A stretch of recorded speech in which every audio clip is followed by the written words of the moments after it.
Bonjour à tous. Bon, mais une petite vidéo pour montrer une batterie.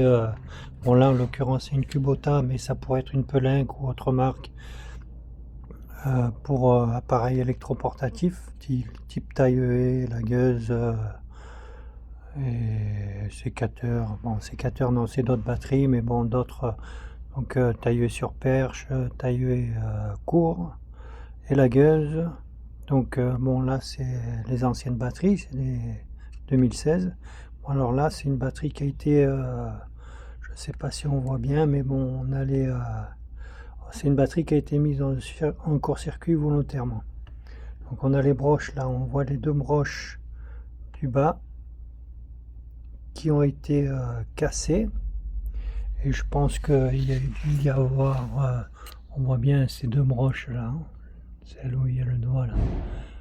Les deux broches ont été cassées et en fait ils ont dû introduire quelque chose pour mettre en court-circuit. On voit que c'est tout cramé dedans et en fait bon, c'est sécurisé. Donc il y a le fusible que j'ai enlevé qui se situe normalement ici là.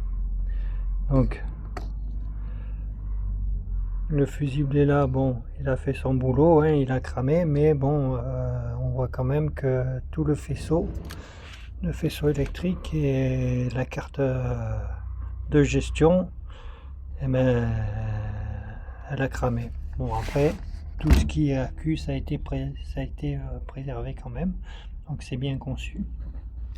Donc voilà, c'était juste pour vous montrer ce qui se produit quand une batterie a été mise en court-circuit. Là, je pensais court-circuit volontaire, vu que les broches ont été cassées. Je me répète, mais les broches ont été cassées, je pense volontairement, puisqu'en plus on voit que c'est tout frais.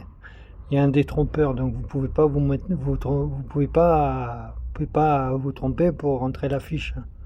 Non, vous le faites exprès quoi.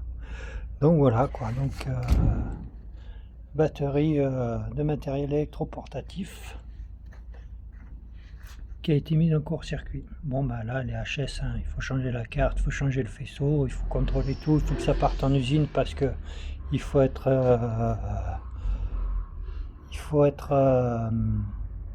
mandaté déjà, je crois, pour intervenir là-dessus. Donc voilà. Après ça tient à pas grand chose, hein. Il y a 4 vis là, il y a 4 vis qui s'abattent en duel pour tenir le capot. Sont là, voilà, hein.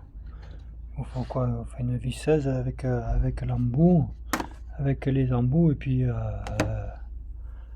c'est vite fait à retirer, hein. Bon, après il faut faire attention, hein, ça reste de l'électrique, donc ça, les broches se changent avec la pince spécifique, parce que sinon on y arrive, mais bon, c'est pas terrible, hein, pour changer ça.